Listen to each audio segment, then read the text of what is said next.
Kompilasi 19 video motivasi dan inspirasi kehidupan dari MK Motivasi Channel. Assalamualaikum warahmatullahi wabarakatuh.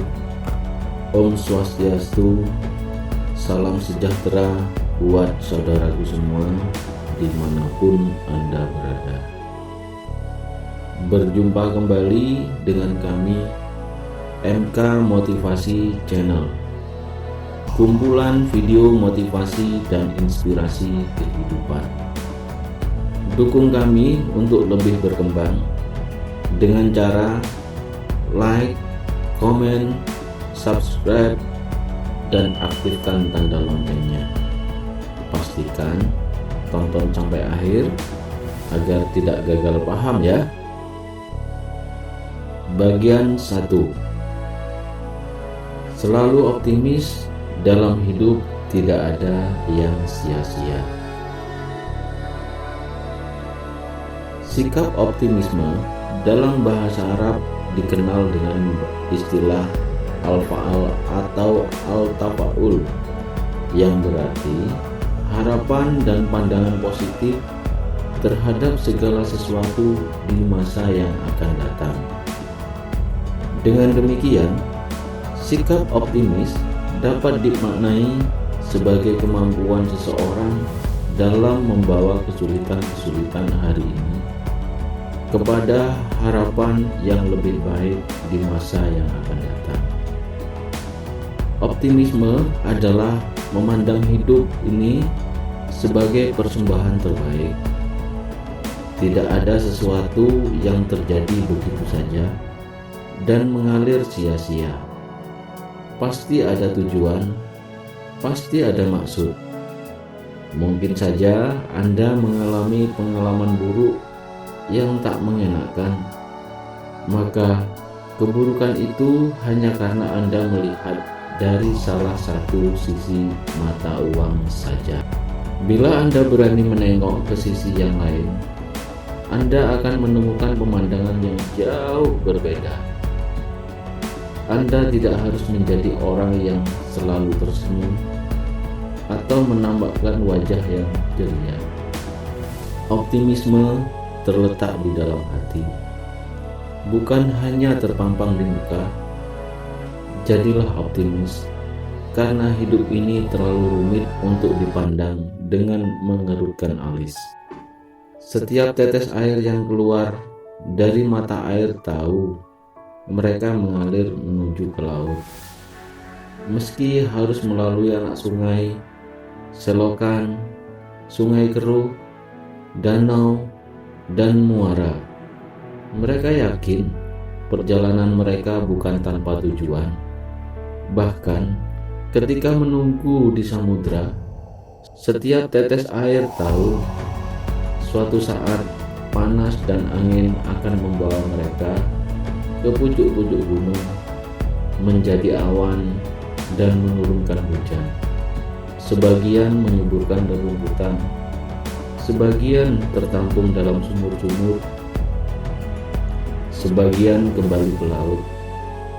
Adakah sesuatu yang sia-sia dari setiap tetes air yang Anda temui di selokan rumah Anda? Bagian 2. Orang besar berpikir besar.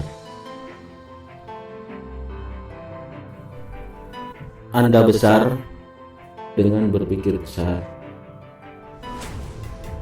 Anda kecil bila berpikir kecil. Keterbatasan Anda adalah pikiran Anda. Mimpi dianugerahkan agar Anda bisa berpikir besar. Maka bermimpilah menjadi besar. Mulailah dari pikiran Anda. Keberhasilan semata-mata bagaimana Anda meletakkannya dalam pikiran. Tidak ada yang salah pada lingkungan sekitar, tidak pula salah pada waktu Anda. Semua memberikan tempat dan kesempatan bagi Anda untuk meraih keberhasilan. Tinggal Anda mengambil langkah pertama, yaitu berpikir besar. Tidak ada yang salah pada kata yang merindukan bulan. Tidak ada yang salah pada kera yang ingin menjadi dewa. Jangan hiraukan ucapan orang lain. Bergaullah dengan orang-orang yang berkepribadian besar. Perlakukanlah diri Anda dengan penuh rasa hormat, maka orang lain akan menghormati Anda sebagai orang besar.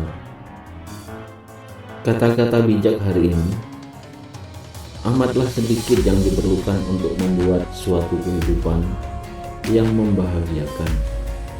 Semuanya ada dalam diri Anda sendiri, yaitu di dalam cara Anda berpikir dan bersikap. Bagian ketiga, betapa relatifnya nilai sebuah pekerjaan.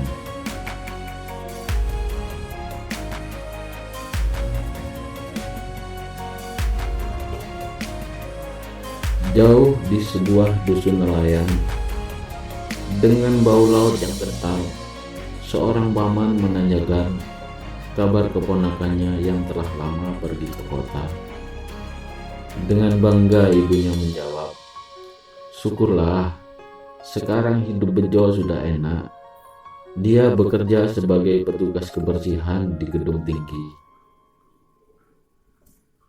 Sedangkan di sisi lain dari cerita di atas, terdapat suatu keadaan di mana di sebuah gedung perkantoran di tengah kota yang sibuk, seorang bos berdasi menanyakan tentang seorang pegawai yang tampak lusuh pada sekumpulan staf-stafnya.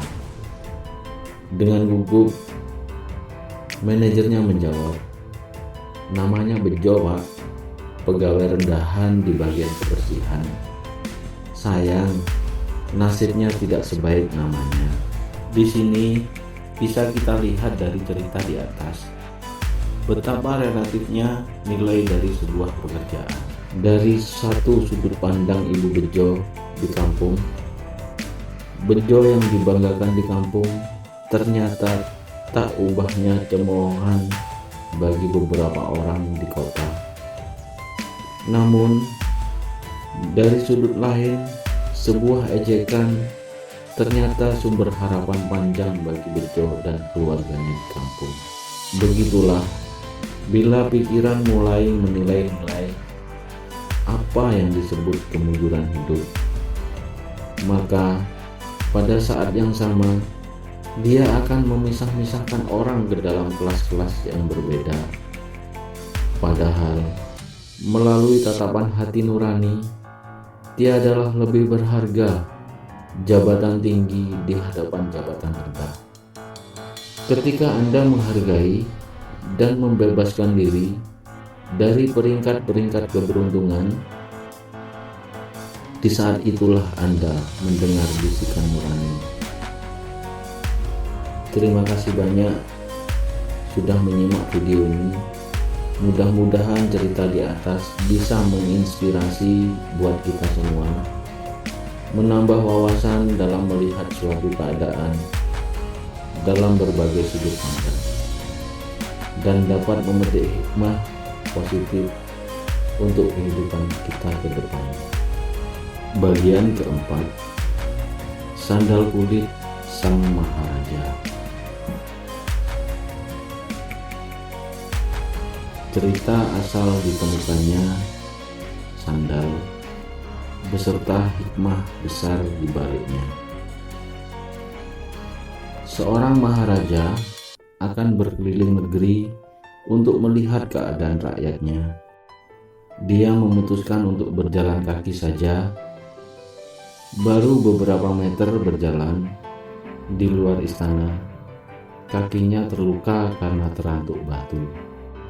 Dia berpikir, ternyata jalan-jalan di negeriku ini jelek sekali ya. Aku harus memperbaikinya. Maharaja lalu memanggil seluruh menteri istana. Dia memerintahkan untuk melapisi seluruh jalan-jalan di negerinya dengan kulit sapi yang terbaik. Segera saja para menteri istana melakukan persiapan-persiapan. Mereka mengumpulkan sapi-sapi dari seluruh negeri. Di tengah-tengah kesibukan yang luar biasa itu, datanglah seorang pertapa menghadap Maharaja. Dia berkata kepada Maharaja, "Wahai Paduka, mengapa Paduka hendak membuat sekian banyak kulit sapi untuk melapisi jalan-jalan di negeri? Padahal sesungguhnya yang Paduka perlukan hanyalah 2 potong kulit sapi untuk melapisi telapak kaki Paduka saja." Konon, sejak itulah dunia menemukan kulit pelapis telapak kaki yang kita sebut sandal. Renungan dari cerita di atas. Ada pelajaran yang berharga dari cerita itu untuk membuat dunia menjadi tempat yang nyaman untuk hidup. Kadangkala kita harus mengubah cara pandang kita, hati kita, dan diri kita sendiri, dan bukan dengan jalan mengubah dunia itu, karena kita seringkali keliru dalam menafsirkan dunia. Dunia dalam pikiran kita kadang hanyalah suatu bentuk personal. Dunia kita artikan sebagai milik kita sendiri, yang pemainnya adalah kita sendiri. Tak ada orang lain yang terlibat di sana. Sebab seringkali dalam pandangan kita, dunia adalah bayangan diri kita sendiri. Ya memang, jalan kehidupan yang kita tempuh masih terjal dan berbatu. Manakah yang kita pilih? Melapisi setiap jalan itu dengan permadani berburu, agar kita tak pernah merasakan sakit, atau melapisi hati kita dengan kulit pelapis, agar kita dapat bertahan melalui jalan-jalan itu. Bagian kelima, 1 langkah ke depan.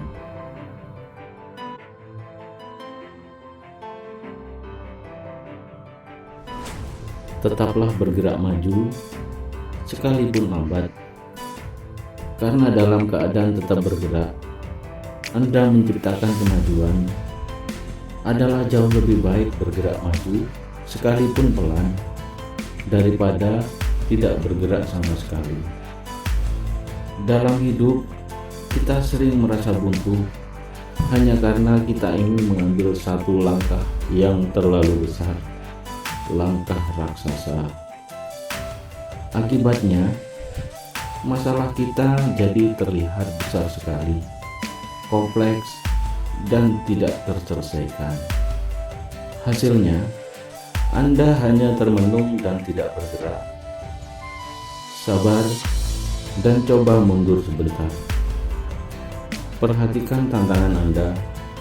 Tidakkah lebih memungkinkan bagi Anda untuk mengambil langkah-langkah pendek terus-menerus ketimbang berusaha menelan semua masalah sekaligus?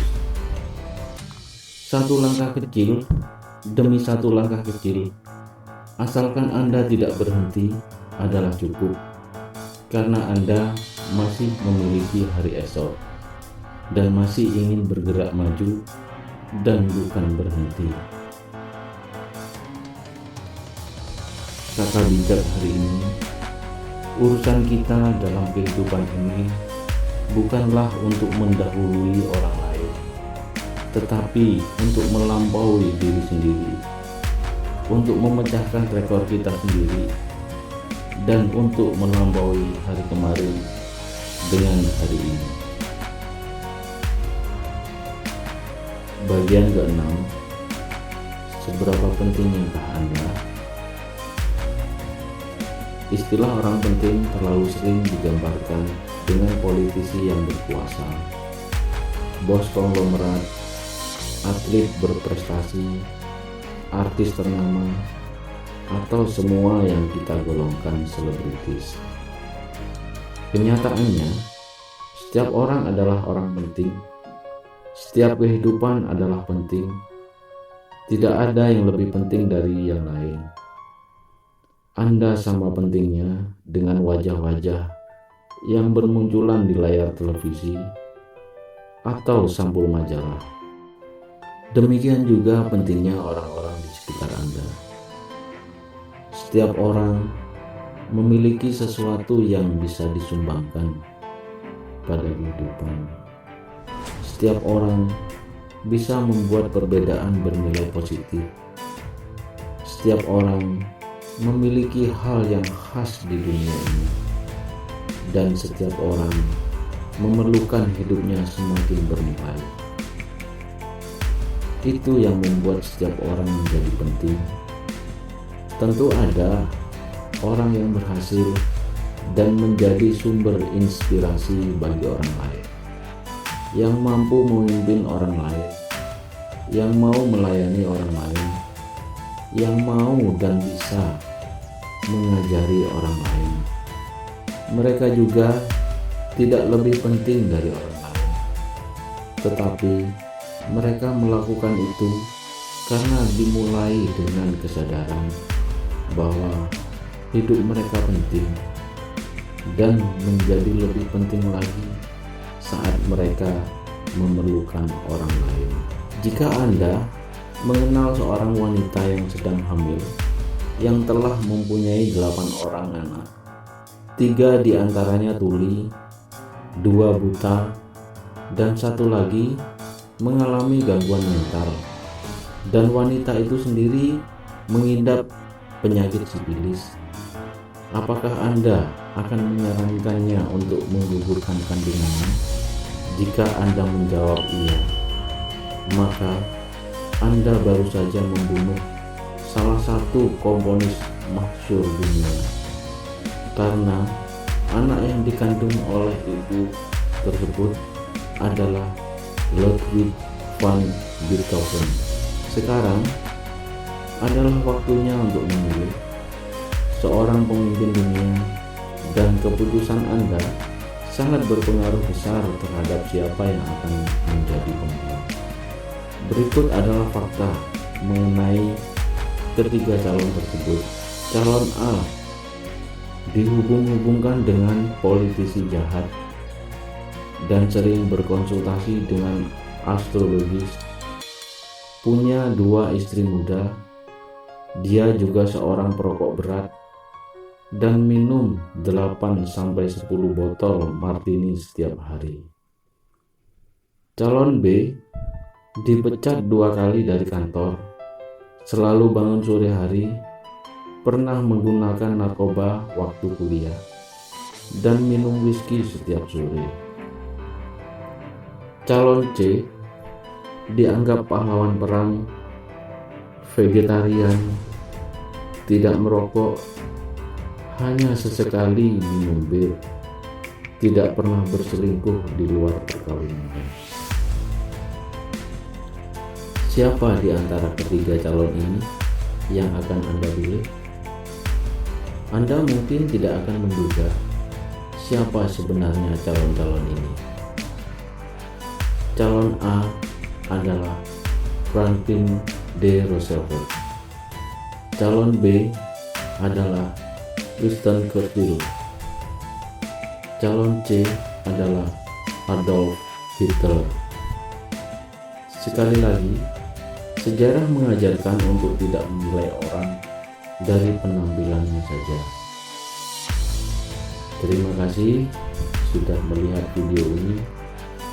Banyak hal-hal kecil atau sepele, namun mengandung hikmah penting yang seringkali kita tidak menyadarinya.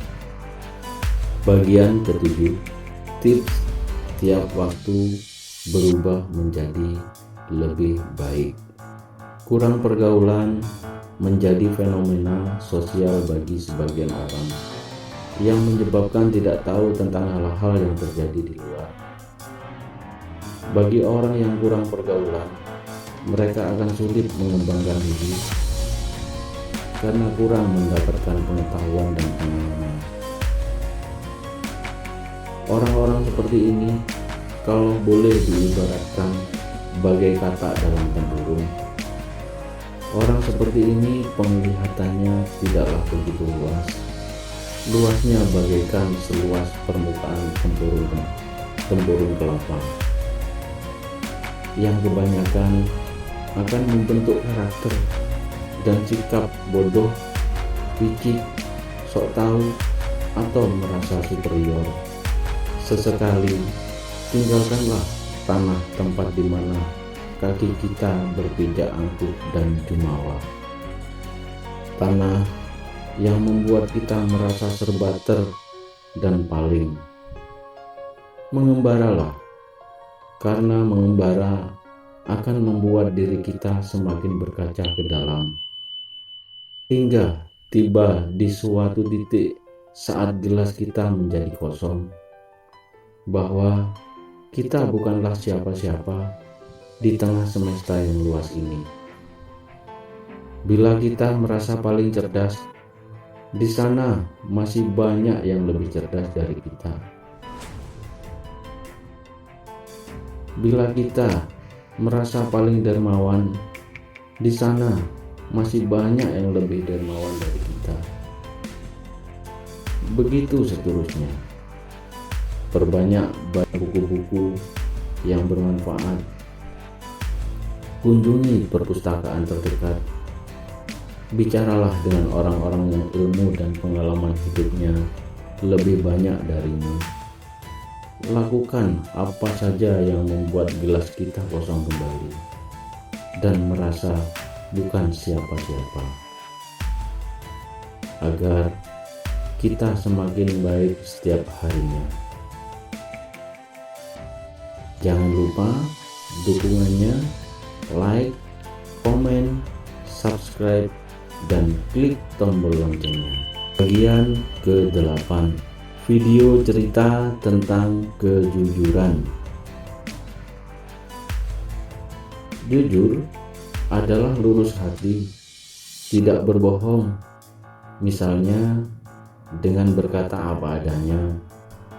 Jujur juga bisa diartikan tidak curang, misalnya dalam permainan dengan mengikuti aturan yang berlaku. Jujur berarti tulus dan ikhlas. Kejujuran adalah fondasi semua akhlak baik dan merupakan salah satu sifat terpuji. Semua agama mengajarkan pemeluknya untuk senantiasa memiliki sifat jujur.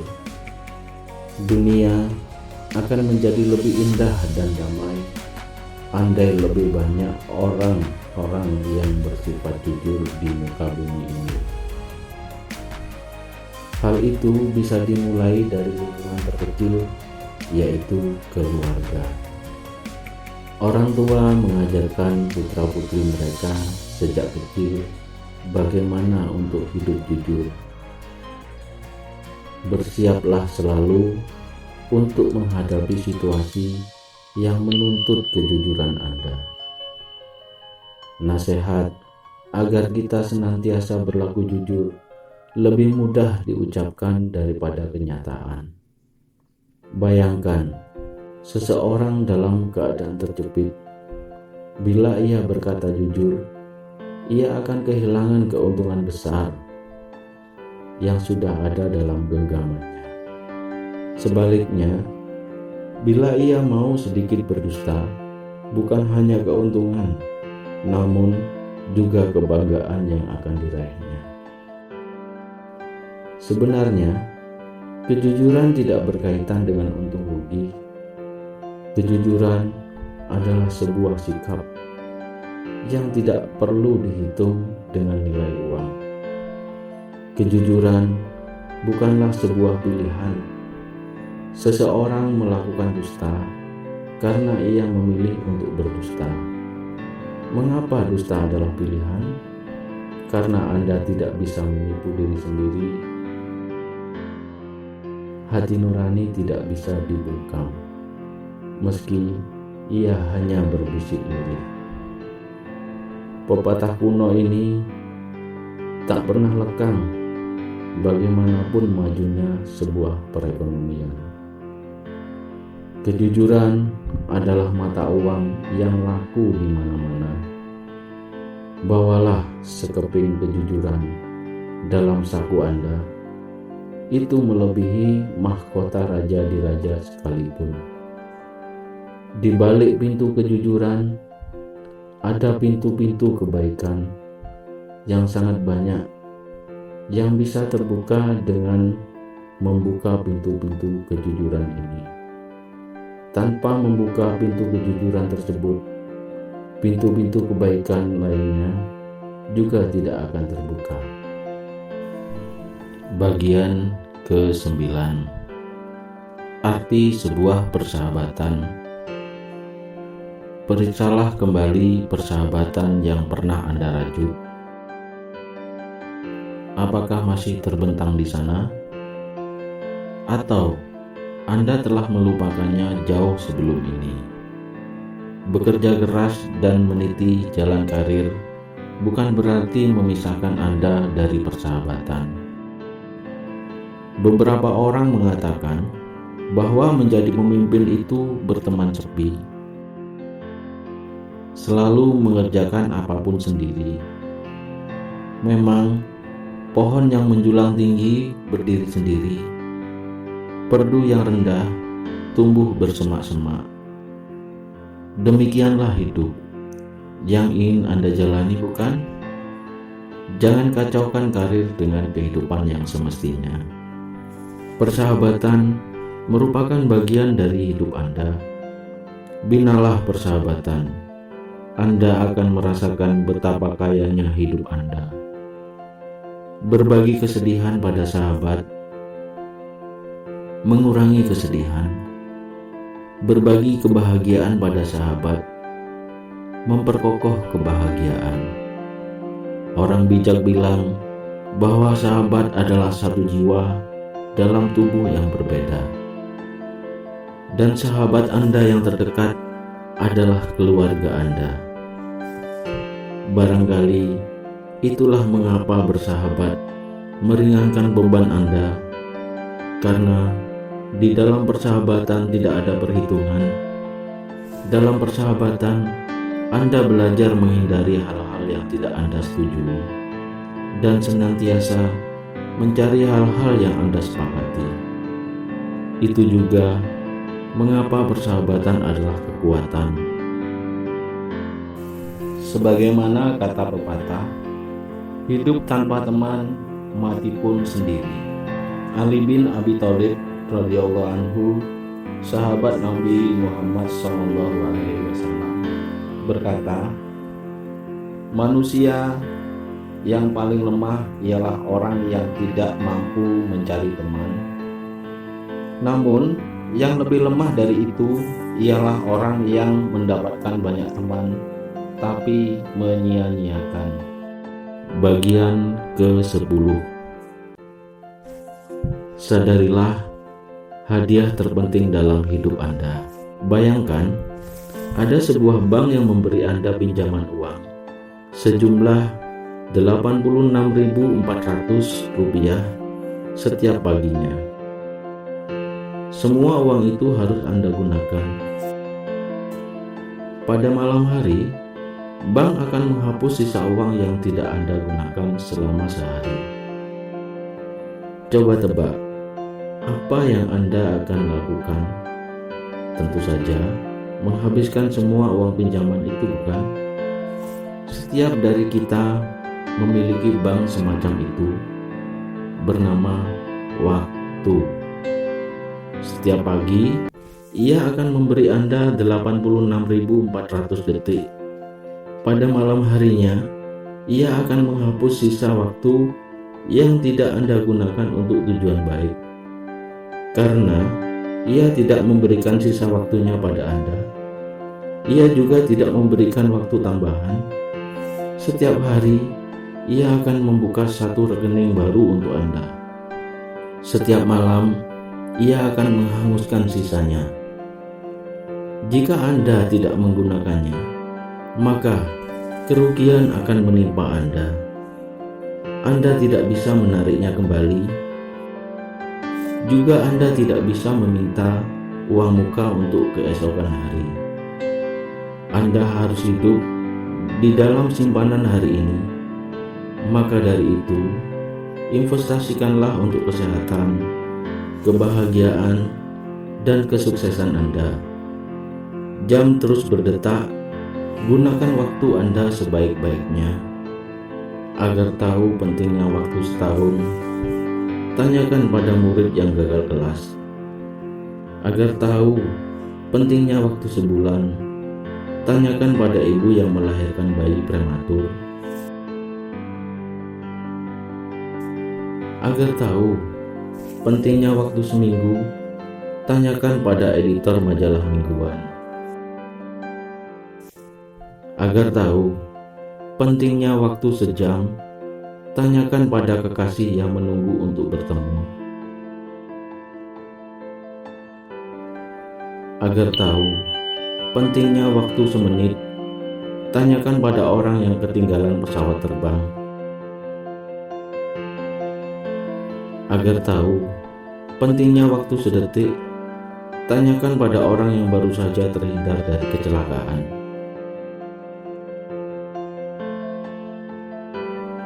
Agar tahu pentingnya waktu semili detik, tanyakan pada peraih medali perak Olimpiade.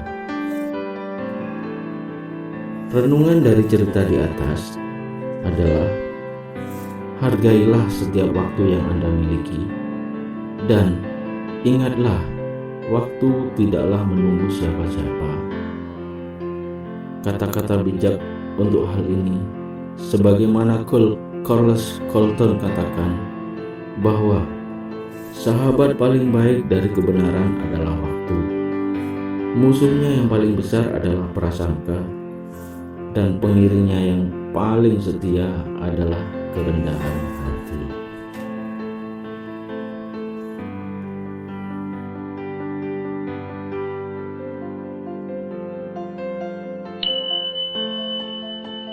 Bagian ke-11. Kesombongan diri, cerita atau kisah si Budi juara membaca. Budi, seorang anak laki-laki SD kelas 3, baru saja memenangkan sebuah medali sebagai pembaca terbaik di kelas.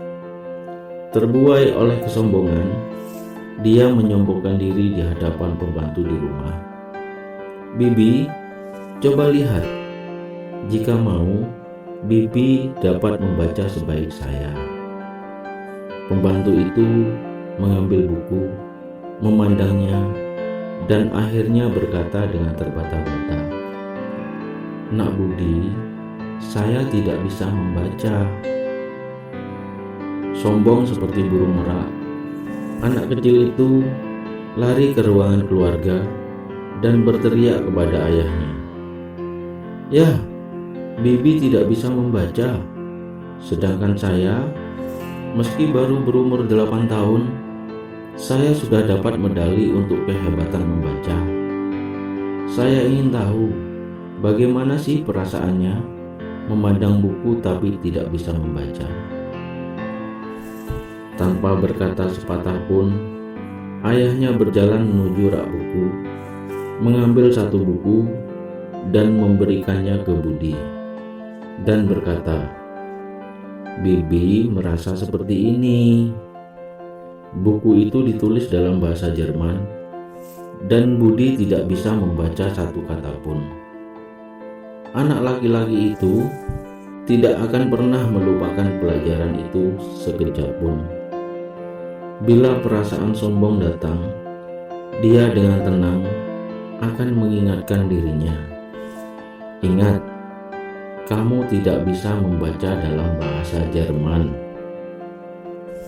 Hikmah yang bisa dipetik dari cerita ini adalah bahwa kesombongan sangat dekat dengan kehidupan kita.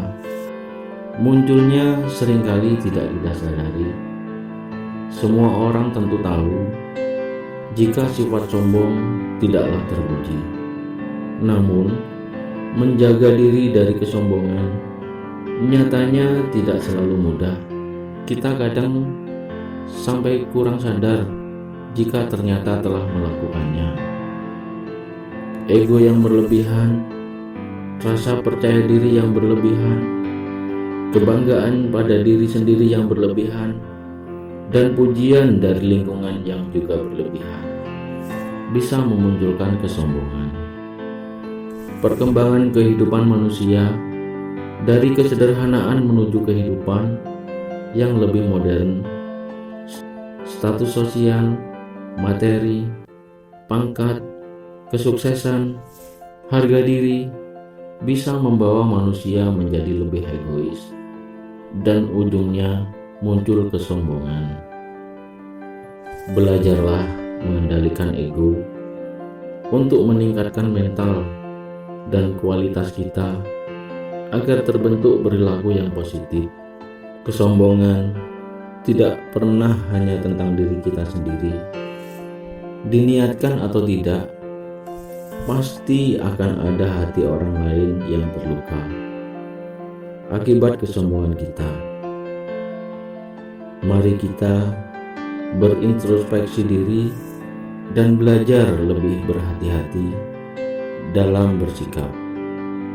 Terima kasih sudah menyimak video ini bagian ke-12. Belajar seumur hidup.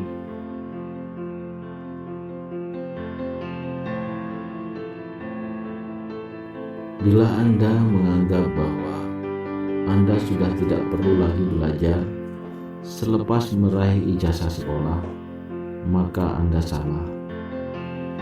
Dunia sedang berjalan semakin cepat. Manusia bekerja semakin baik. Persoalan yang muncul semakin rumit. Anda memerlukan berbagai keterampilan yang baru, bukan hanya sebagai alat untuk meraih kemajuan, namun untuk berada di suatu tempat, Anda dituntut untuk tahu bagaimana menjaga posisi. Karena itu, jangan berhenti belajar. Pelajarilah hal-hal baru dengan penuh antusias. Belajar berarti membuka diri Anda pada dunia yang maha luas ini. Belajar mengingatkan sesungguhnya Anda tidak mungkin tahu semua jawaban. Belajar mengajarkan pelajaran terpenting dalam hidup, yaitu kerendahan hati untuk bertanya. Memang benar, sarang burung manyar tak mengalami perubahan sejak berabad-abad lalu, mungkin hingga berabad-abad ke depan.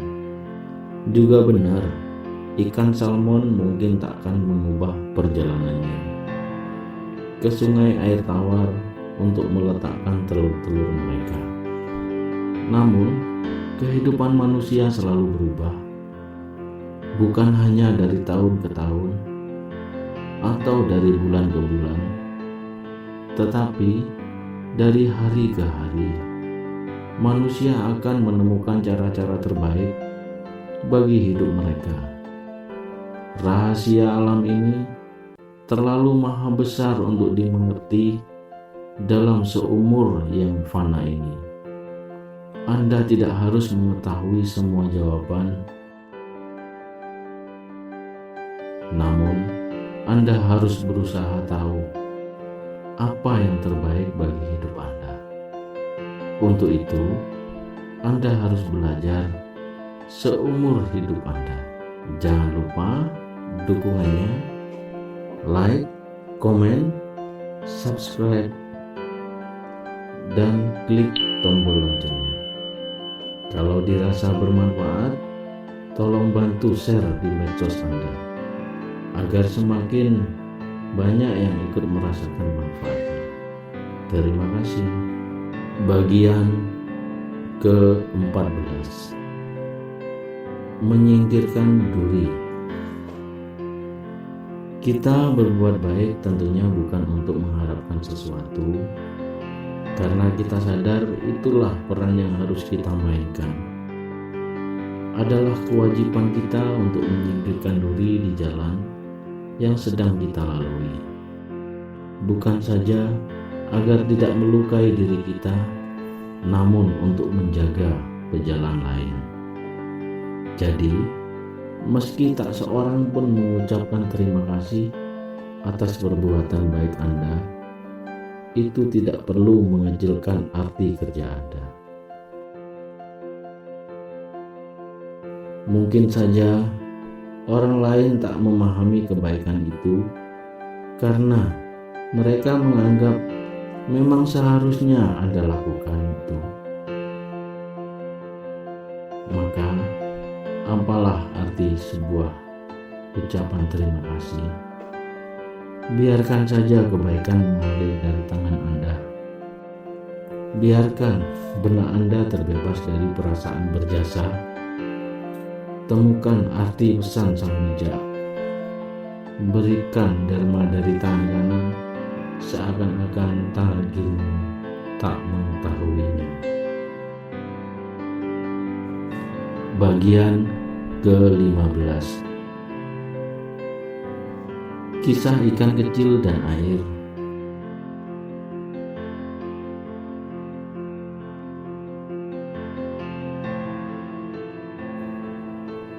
Suatu hari seorang ayah dan anaknya sedang duduk berbincang-bincang di tepi sungai. Kata ayah kepada anaknya, "Lihatlah anakku, air begitu penting dalam kehidupan ini.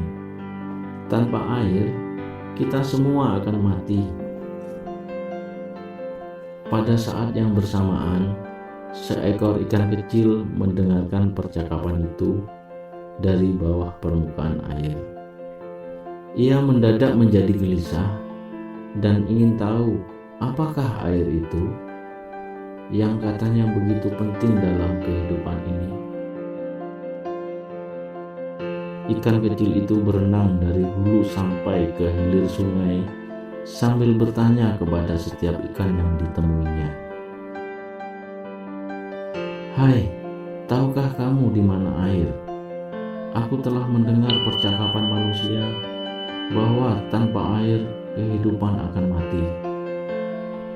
Ternyata semua ikan tidak mengetahui di mana air itu. Si ikan kecil semakin gelisah, lalu ia berenang menuju mata air untuk bertemu dengan ikan sepuh yang sudah berpengalaman. Kepada ikan sepuh itu, ikan kecil ini menanyakan hal serupa. "Di manakah air?" Jawab ikan sepuh, "Tak usah gelisah anakku, air itu telah mengelilingimu, sehingga kamu bahkan tidak menyadari kehadirannya. Memang benar, tanpa air kita akan mati." Apa arti cerita tersebut bagi kita? Manusia kadang-kadang mengalami situasi seperti si ikan kecil, mencari kesana kemari tentang kehidupan dan kebahagiaan. Padahal ia sedang menjalaninya, bahkan kebahagiaan sedang melingkupinya, sampai-sampai dia tidak menyadarinya. Terima kasih sudah melihat video ini. Banyak hal-hal kecil atau sepele namun mengandung hikmah yang penting yang seringkali kita tidak menyadarinya.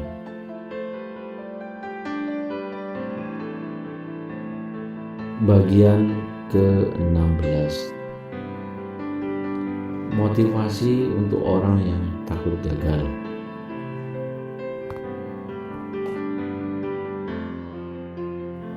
Apakah Anda takut gagal? Sedemikian takutnya sampai Anda tidak berusaha untuk mencoba? Coba Anda pikir kembali. Hal tersebut benar-benar tidak masuk akal. Dengan tidak mencoba barang sekalipun, sebenarnya Anda sudah gagal.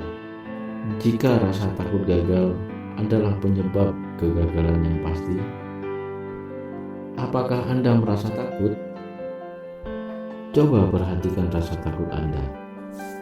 Perhatikan pesan yang berusaha disampaikannya. Rasa takut membuat Anda lebih waspada. Rasa takut memberi energi ekstra. Rasa takut membuat Anda mampu mengatasi tantangan tersulit. Tidak ada yang mampu mendorong sumber daya dalam diri Anda melebihi dari rasa takut. Rasa takut sebenarnya ada untuk mendorong Anda maju, bukan untuk menahan Anda.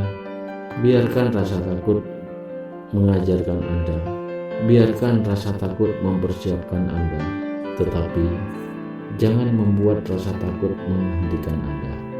Saat rasa takut menahan Anda, coba perhatikan baik-baik apa yang menyebabkan rasa takut, dan Anda akan menemukan alasan untuk bergerak maju. Kegagalan paling abadi adalah kegagalan untuk mulai bertindak. Bila Anda sudah mencoba dan ternyata gagal, Anda sudah memperoleh sesuatu yang bisa dipelajari dan mungkin dicoba kembali. Anda tidak pernah gagal bila Anda terus berusaha. Kata bijak hari ini, kegagalan dapat dibagi menjadi dua sebab, yakni orang yang berpikir tapi tidak pernah bertindak, dan orang yang bertindak tapi tidak pernah berpikir. Bagian ke-17. Arti sebuah kemenangan. Kemenangan sejati bukanlah kemenangan atas orang lain, namun kemenangan atas diri sendiri.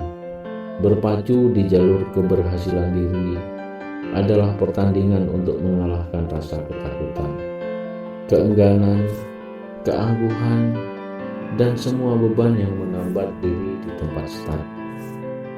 Jerih payah untuk mengalahkan orang lain sama sekali tidak berguna.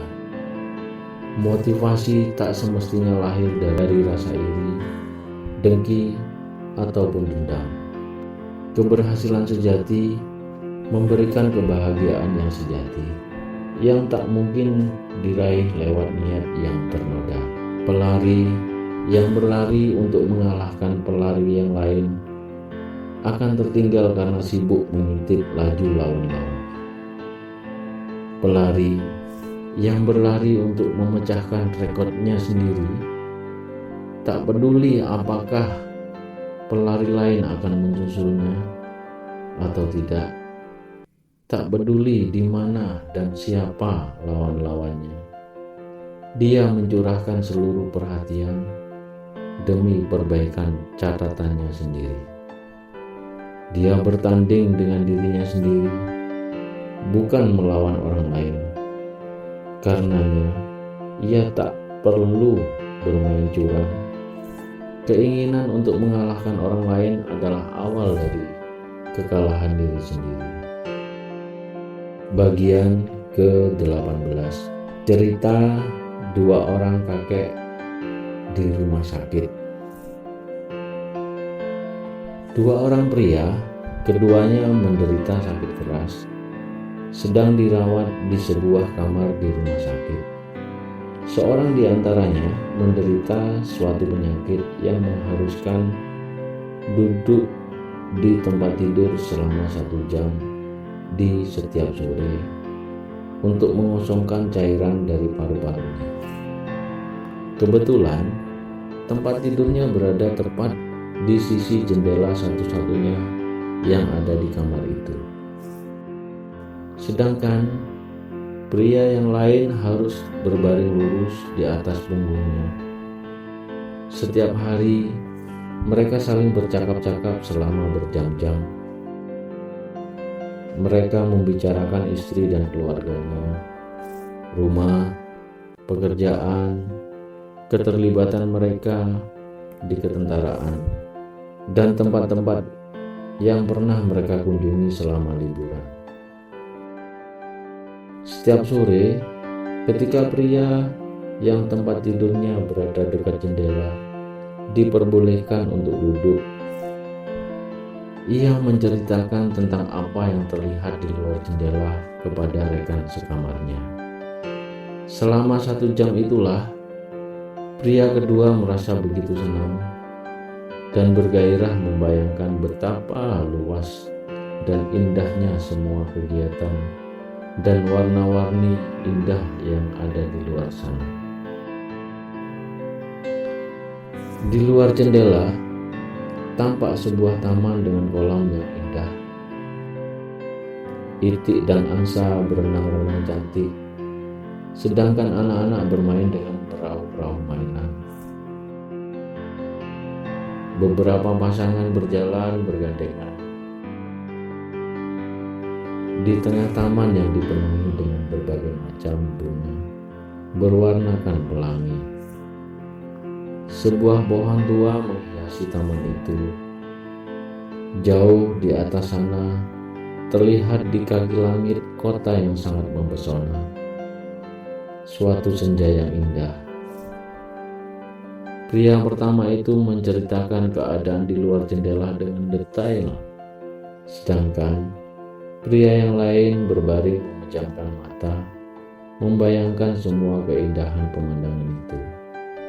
Perasaannya menjadi lebih tenang dalam menjalani kesehariannya di rumah sakit itu.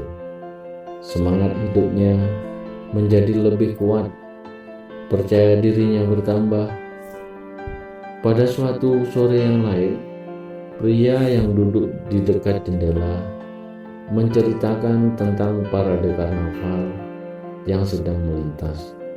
Meski pria yang kedua tidak dapat mendengar suara parade itu, namun ia dapat melihatnya melalui pandangan mata pria yang pertama, yang menggambarkan semua itu dengan kata-kata yang indah. Begitulah seterusnya, dari hari ke hari, dan 1 minggu pun berlalu. Suatu pagi, perawat datang membawa sebaskom air hangat untuk mandi. Ia mendapati ternyata pria yang berbaring di dekat jendela itu telah meninggal dunia dengan tenang dalam tidurnya. Perawat itu menjadi sedih, lalu memanggil perawat yang lain untuk memindahkannya ke ruang jenazah.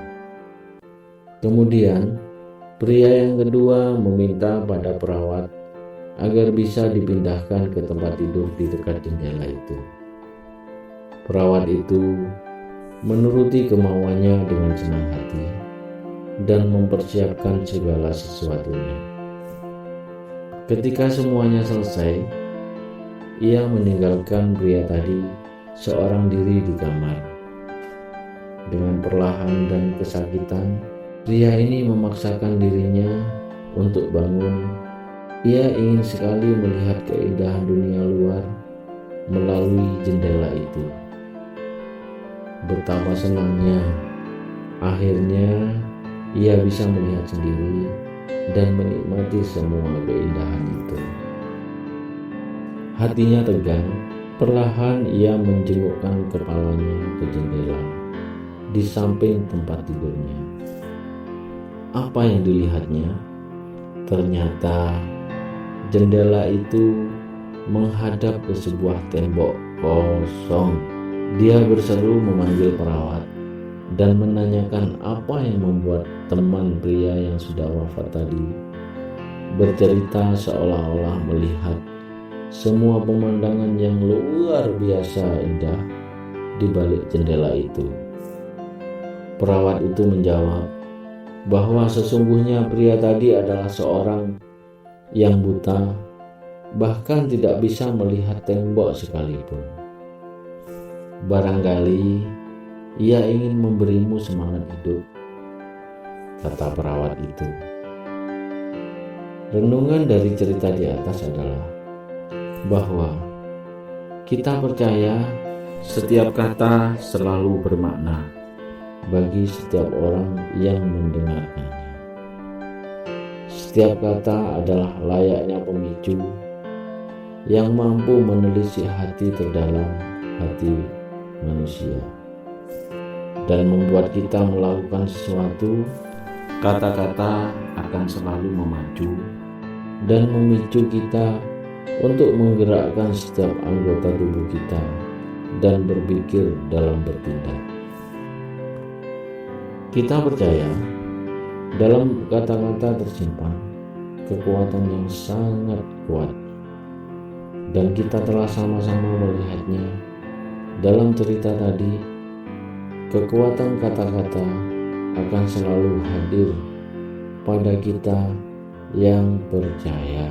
Kita percaya kata-kata yang santun, sopan, penuh dengan motivasi, bernilai dukungan, dan memberikan kontribusi positif dalam setiap langkah manusia.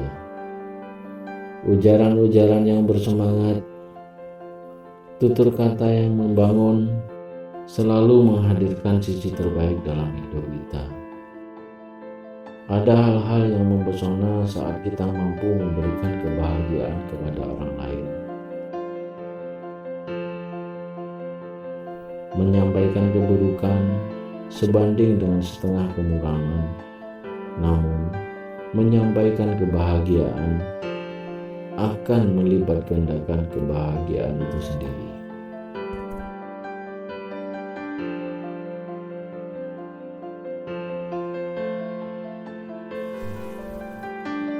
Bagian ke-19. Motivasi jangan takut salah. Bila Anda tidak pernah melakukan kesalahan, ada baiknya Anda melihat lagi langkah Anda. Jangan-jangan Anda tidak pernah melangkah setapak pun.